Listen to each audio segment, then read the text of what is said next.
Hello everyone, it's Dr. Bond. I'm here at the beautiful RCC campus, where luckily they've had a day off, so there's nobody here but us. And we have made some videos for you, so I want to introduce you to my HP CPR committee.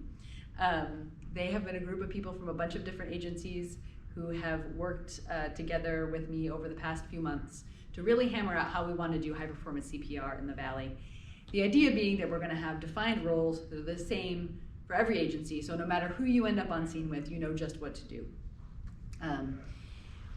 You're going to see several scenarios over the next few minutes that'll walk you through some variations. Since in our Valley, we have scenes that run anywhere from 3 people to 8 or 9 or more people. We have scenarios where the initial responders on scene are paramedics and the initial responders on scene are EMRs. So we'll try and give you a sample of some different scenarios that you might encounter. You can pick which one fits best for you and watch that one to try to figure out what you should be doing for CPR. Here are the common themes. We have 5 roles, and they go in order, so that if you only have 3 people on scene, you'll basically do the first 3 roles. As you get 4 and 5 people on scene, you will add roles until all the roles are filled. In scenarios where we really are never going to get beyond 3 people, you'll see there will be some double dipping, and you'll see that in the scenarios. Let me introduce you to the roles. Number 1, chest compressions. First person on scene, if you're the only person on scene, you're doing chest compressions. If you have an adult patient, you're going to do continuous chest compressions. If you have a pediatric patient, you're going to do 30 and 2. Second role, ventilations and BLS airway.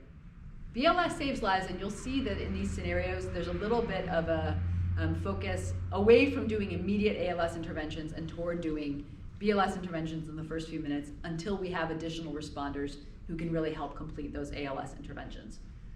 If there are only 2 responders on scene, they'll be on chest compressions and BLS airway and ventilations, switching back and forth until additional help arrives. You'll see in these scenarios that the person who is on ventilations at any given time will be touching the monitor, which I think in practical terms will most of the time be run in AED mode if there are only 2 responders, but some agencies prefer to run it in full monitor mode if they have paramedics. Either way is fine.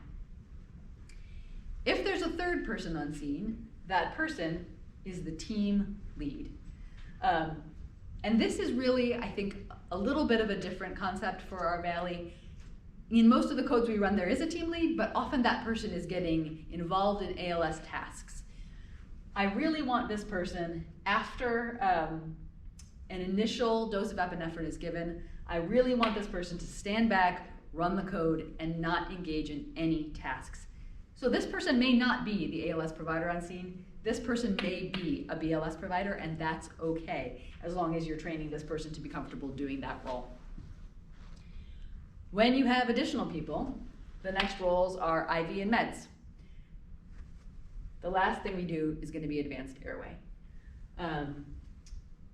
In general, if there are fewer than 5 providers on scene, we'll use a supraglottic airway as our advanced airway. If we have 5 or more providers on scene, we'll do an ET tube. In general, for IV, if we have an adult patient, we will make attempt at IV before we go to IO based on the most recent ACLS guidelines. For pediatric patients, we'll still do an IO as our first line. And for anybody under the age of 3, if you're carrying iGels, I recommend you just go straight to the iGel rather than trying to do an intubation. So, as you can see, these people may have to be rearranged as additional providers arrive depending on who's ALS and who's BLS, and you'll see that in the scenarios. Sometimes somebody from the initial crew will end up on IV meds, and an arriving provider will rotate into a BLS role. It can be very flexible. The key is that this team lead knows who all the people are, what their level is, and assigns them the appropriate role, communicating back and forth. Having a team lead is very helpful. This person will also keep time and make sure that all the interventions are being done. A couple of other things I would just want to go over. First, mechanical CPR. Many of you are carrying the mechanical CPR devices, and these are super helpful for low resource situations and situations in which you anticipate transporting the patient. In general, if a mechanical CPR device is available, I want you to move the patient onto it early so that it's ready to go if you need it. But if you are a crew of 2 or 3 people and you anticipate additional help will arrive before the 10-minute mark, we're not going to turn it on. We're going to save it for when a transport decision is made. If you are a crew of 2 or 3 people and you anticipate it will be more than 10 minutes before help arrives, then after you have established kind of rhythm, first shock, compressions and ventilations, you may turn on the mechanical CPR device to allow one of those people to take a different role. The second thing I want to just briefly touch on is transition of care and scene authority from one crew to the next. This system is really set up to have the first crew on scene maintain the lead until a transport decision is made.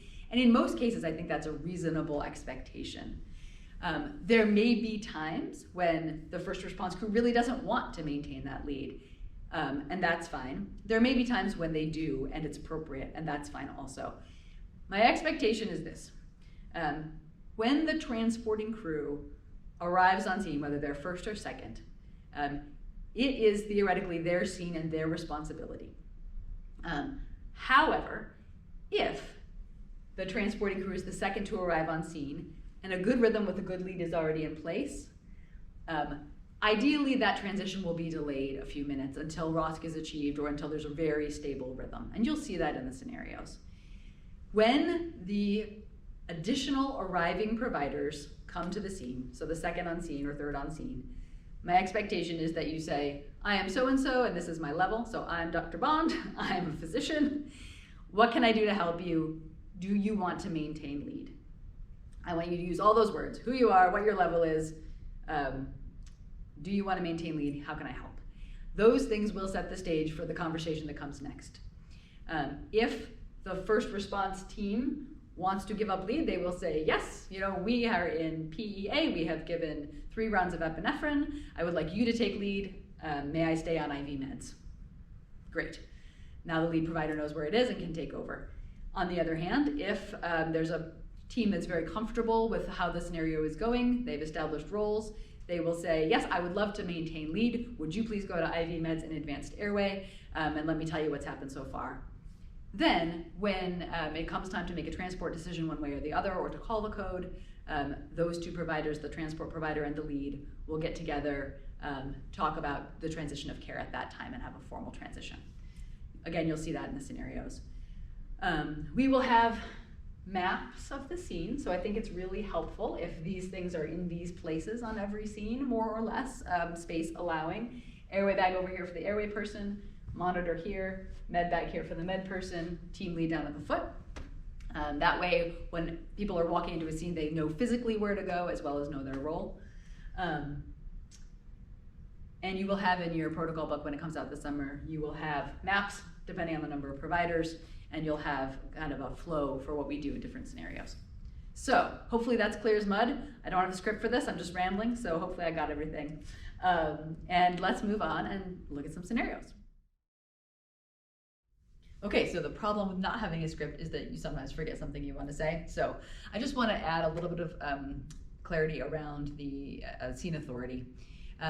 It is still the transport provider's responsibility for the patient from the time they arrive on scene.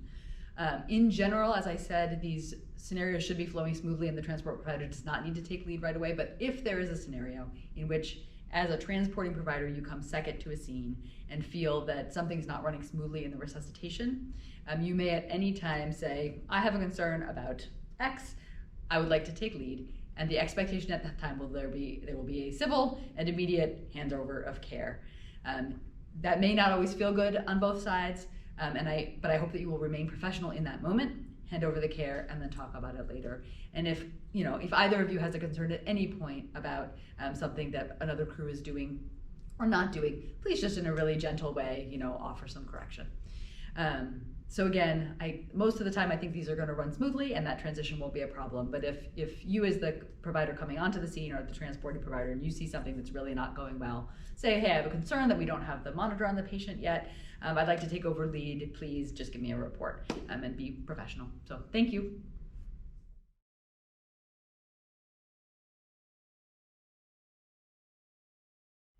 All right, in this first scenario, you're going to see what this whole thing looks like in a resource-rich environment.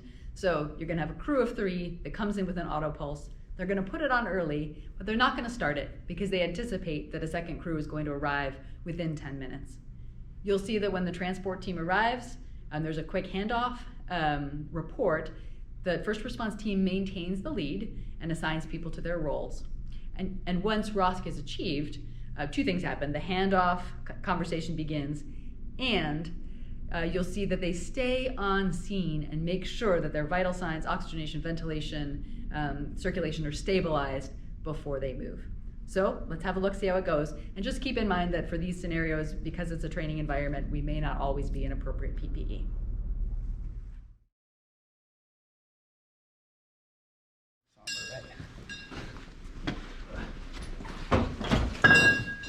Sir, no pulse.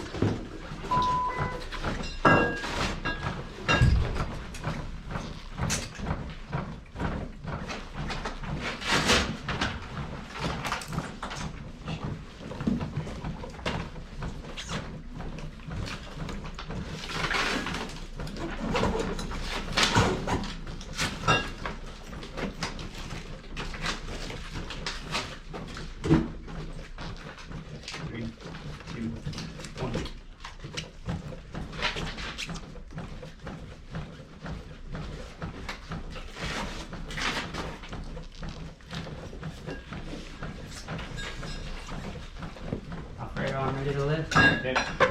Ready to go. Okay. 3, 2, 1.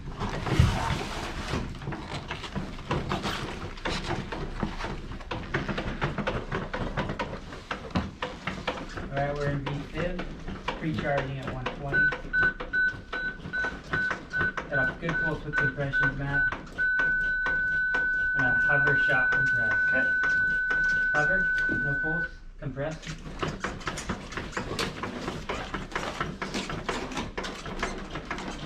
One minute to compressor switch. Okay. 1 minute.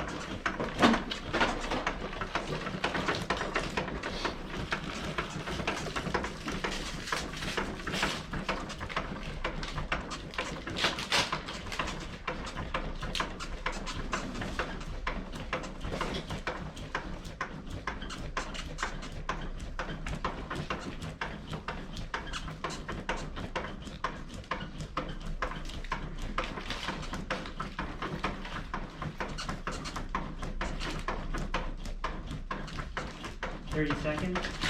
30 seconds.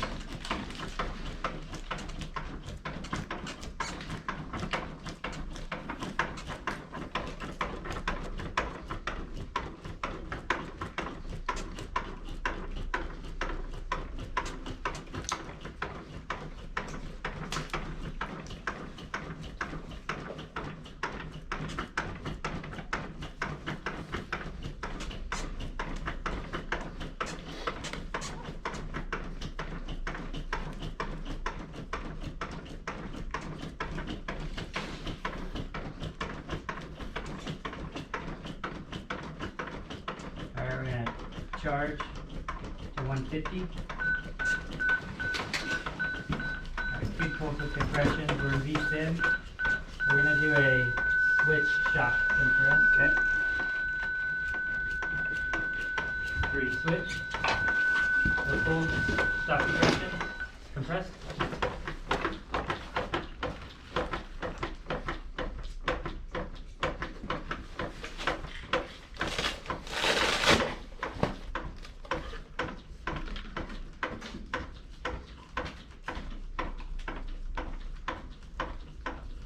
Yeah, in-day epi, our first round of epi.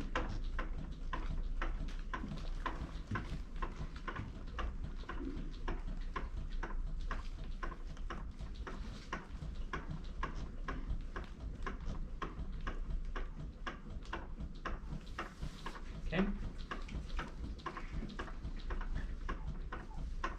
Resistant V-fib. We're not going to start the auto pulse until we make a transport decision. Okay. Copy. Ambulance. Hi, I'm Heather, a paramedic. This is Alicia, an intermediate. What do you guys need, and do you want to maintain lead of this? Hey Heather, hey Alicia. Yeah, I'll maintain lead. We've have a cardiac arrest with persistent V-fib. We've shocked twice. give him 1 round of epi. Okay. We haven't started the auto pulse till we make a transport decision. Okay. Like you, Heather, to take over IV meds. Your next med is 300 of amiodarone, 300 amiodarone. and you're also going to be coordinating the next shock. Okay. I'll let you know when we need a pre-charge. Okay. Alicia, if you could set Alfredo up for an innovation exam. You got it. Thank you.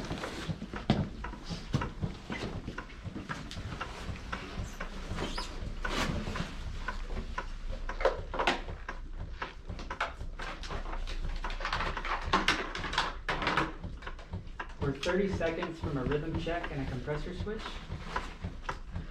Our C2 looks like we're in PEA. I'm gonna hold off on the amiodarone. Heather, if you could get a pulse check, and Matt and Alfredo will switch compressors. Okay. You have 20 seconds. I have a good pulse with CPR. Great. Matt and Alfredo coordinate a compressor switch. 5, 4, 3, 2, 1. No pulse. PEA. Resume CPR. No pulse, we're in PEA. Alright. Second epi's in.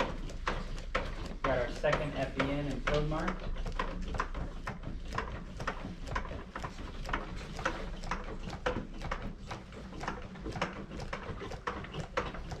Alright. I have a blood sugar of 98. Blood sugar is 98. Let's get a fluid challenge. Okay. Work through our H's and T's.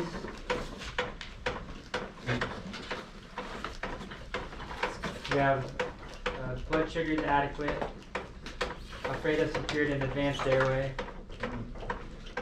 We don't suspect an overdose. Okay. We have a fluid challenge going in. Fluid challenge is rolling. We have good end title. We have end title being established.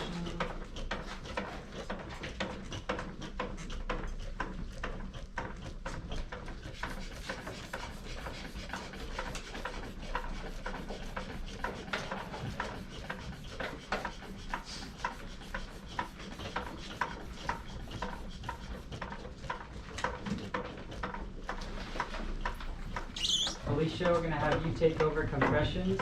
We're 30 seconds from a compressor switch. Matt will take over airway. Alfredo will be on the monitor. Monitor, copy.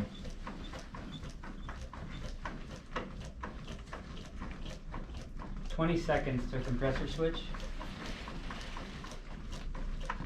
I have a great pulse with CPR.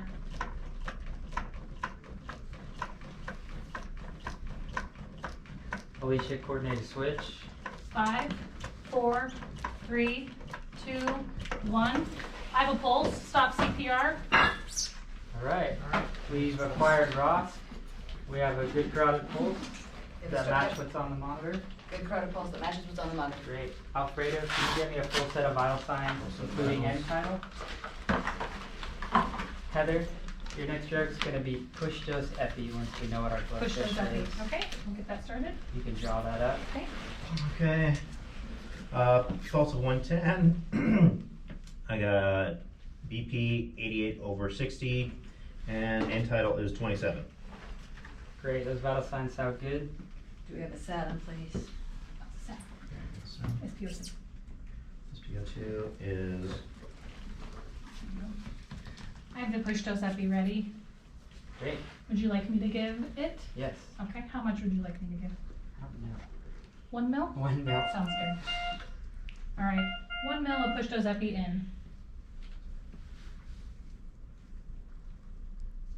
Okay, SATs look good. All right. Okay. Let's prepare for transport. We can use the carry all as our means to get them on the gurney. Great. I'll go get the gurney. Great.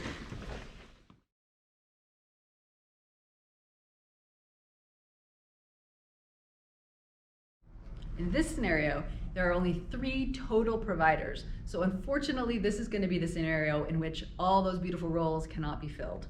You'll see that the person who's the lead role is also kind of double dipping in with the IV meds task. And the person who is on the BLS airway eventually will place a supraglottic airway.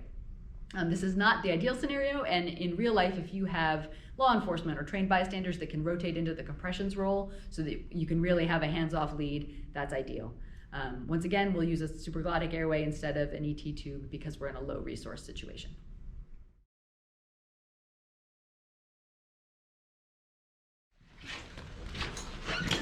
Hello, sir. No pulse. Starting compressions.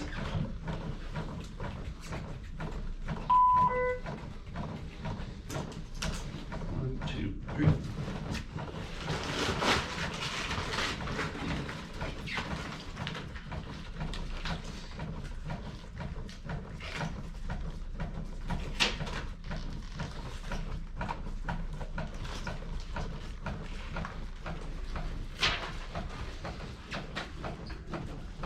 One, two, three.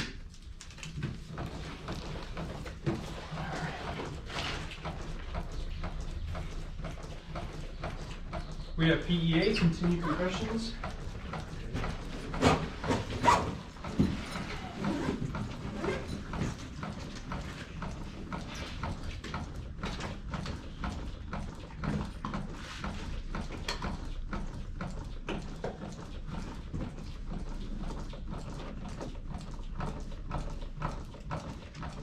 We have good compliance with the bag.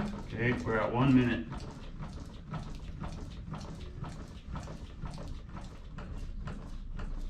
All right, we're gonna swap in 10 seconds.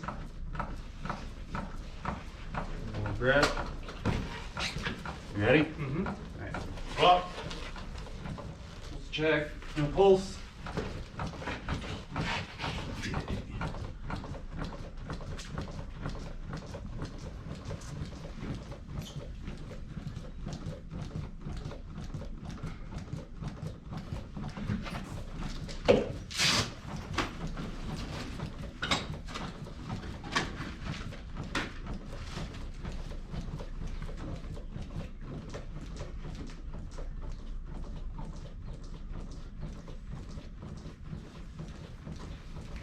Hey guys, I'm Alfredo. I'm from Moons Valley. I'm an EMR. What do you guys need? So at our next swap, you're gonna jump on the chest. Okay, jump on the chest.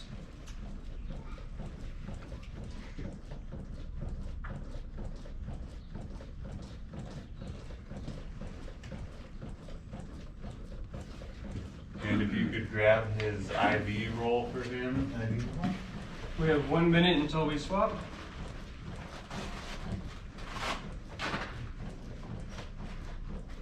And can you get the inline end title out for me too?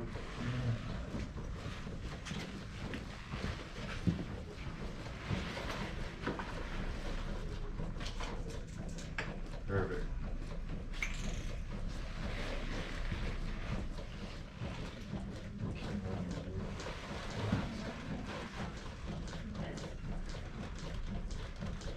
Five, 4, 3, 2, 1. Let's check for a rhythm.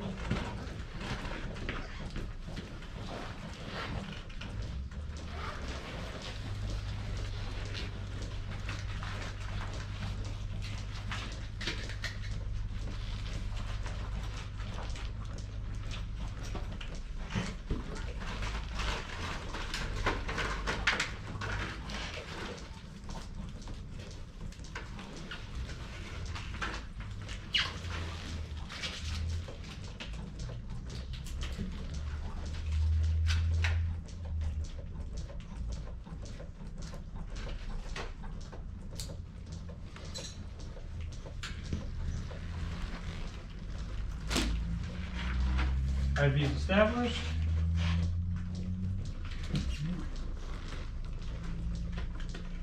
I'm gonna be putting in an eye gel. 1 minute until we swap. 1 minute.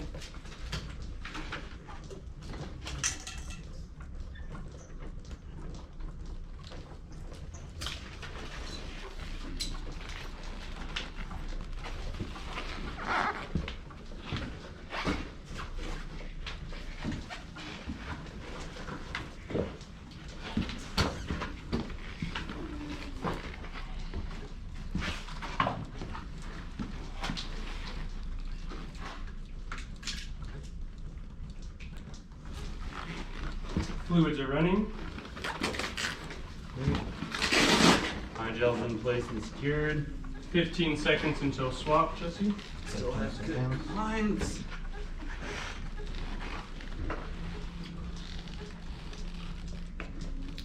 Swap in 5, 4, 3, 2, 1. Pulse check. We're still in asystole. Continue compressions. 1 milligram epinephrine, IV.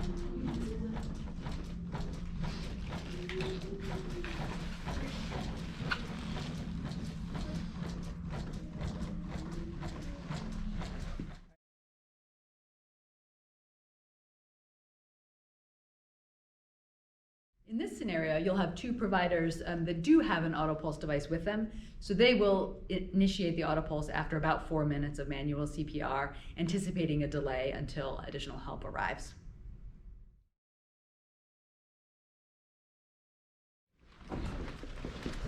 Here he is, Junior.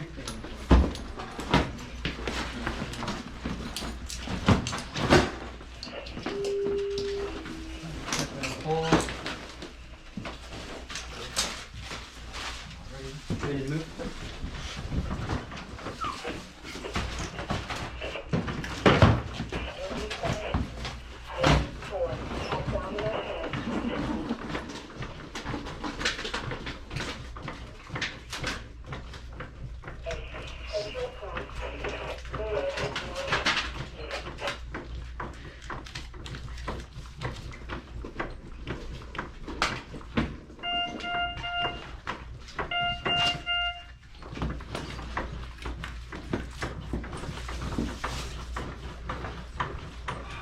Stand clear. No pulse. I'm clear. Press shock. Perform CPR.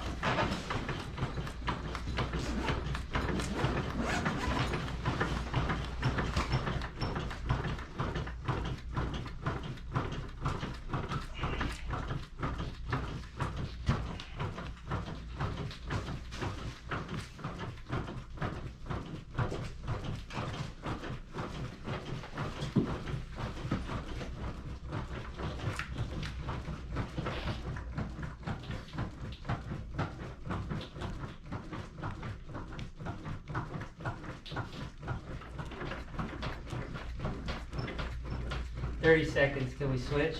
Copy, 30 seconds.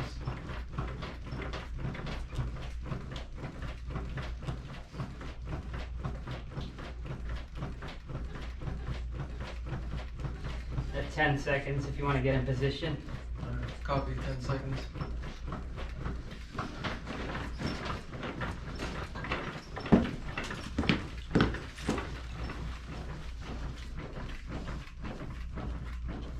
Stop CPR. Stand clear. No pulse. Okay. Clear. Press shock. Shocking. Continue CPR. Perform CPR.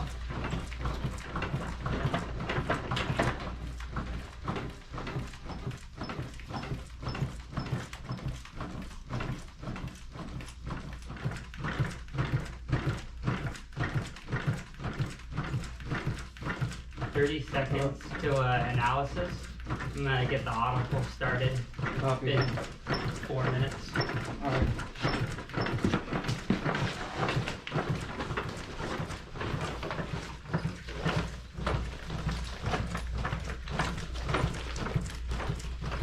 Ten seconds for analysis.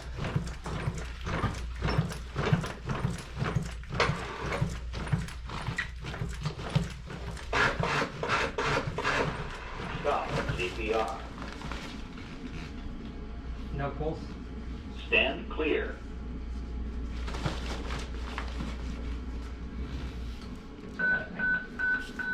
Press shock. Perform CPR. Right, you're on the airway. I'm gonna start.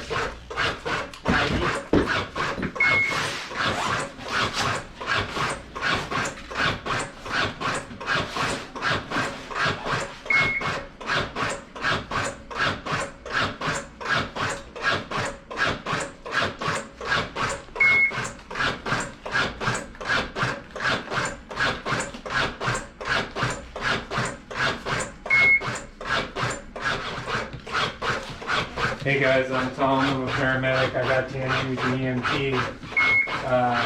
How can I help? And do you want to keep lead? Hey Tom, I'd like you to take lead. I'm on IV meds and the monitor, and Junior could use help getting set up for an airway. We're about 12 minutes into this. We've given 3 rounds of epinephrine. We're in PEA, and we also have the on-post running. Okay, 3 rounds of epi. You're on meds. We're going to continue to manage the airway. You get us set up for an LMA. And I'll continue to lead or begin to lead. So I got the. How long till our next round of epi? The next step is we'll go on board in 1 minute, and we're 2 seconds from a rhythm check. But Okay. C2 says we're in PEA.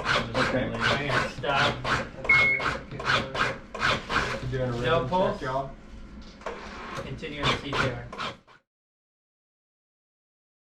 This is the scenario we all fear, a pediatric code that we might actually be able to save. So you're gonna see, luckily, in this scenario, we just do the exact same thing with a few minor exceptions. We are gonna go to IO first in a pediatric patient. We're gonna use a supraglottic airway in anybody under 3, and in this scenario, you'll see that. And pretty much that's it. Otherwise, I just want you to do high performance CPR in place, just like you would for an adult until you get ROSC. Let's take a look.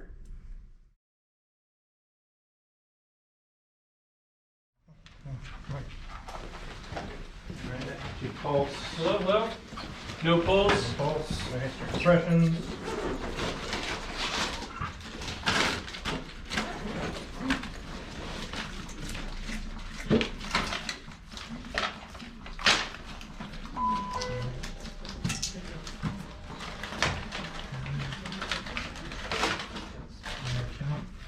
One, 2, 3. Alright, looks like PEA. Alright, let's check the pulse. No pulse with that. Alright, continue compressions. Alright.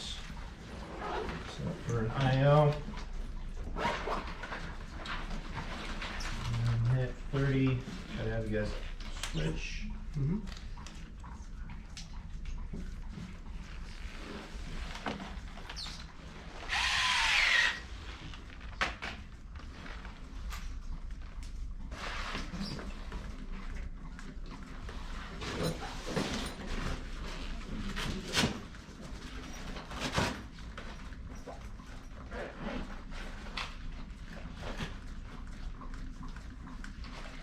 One minute.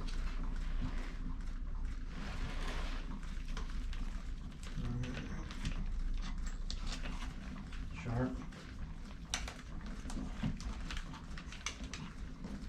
Okay, good return, good flow.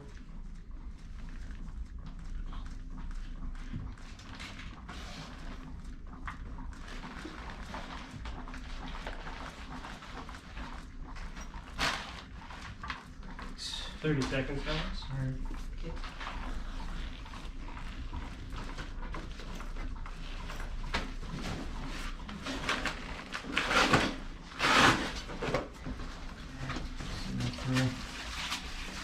Happy. You have 10 seconds. Pre-charge. Put it for charge. Recharge. Charge is 120. Let's go ahead and switch. Pulse. Any pulse? No pulse. Alright, looks like PEA still. Doesn't the charge. Alright. Epi dose is in. Flushing. Okay.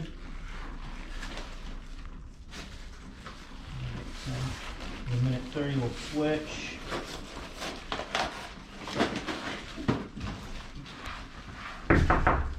Ambulance. There you go. Hi, I'm Heather, I'm a paramedic. This is Sarah, who's a paramedic.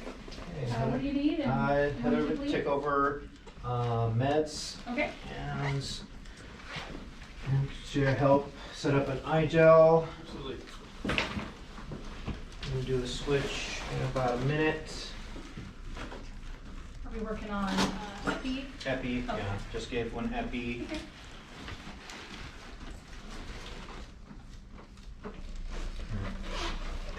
Pre-charging? 3, 2, 1. Let's check the pulse. Looks like No we're pulse. still PEA, continued compressions. Let's stop the charge. All right, food's going. Alright, Alex, I got your iGel here. Second epi's with going your in. OG and He's your going each in. end title on it. Okay. What do we get? Let's establish end title. Hooked up good.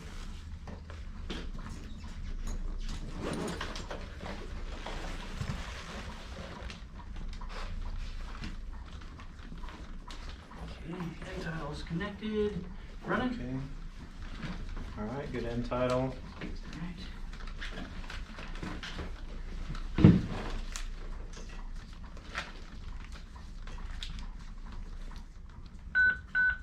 Sugar was 80.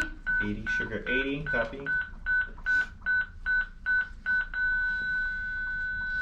right, you switch. We have a pulse. Pulse, We have okay. a pulse. Let's get some vitals. Blood pressure. Good chance. Let's go with epi drip. Epi drip. Copy that.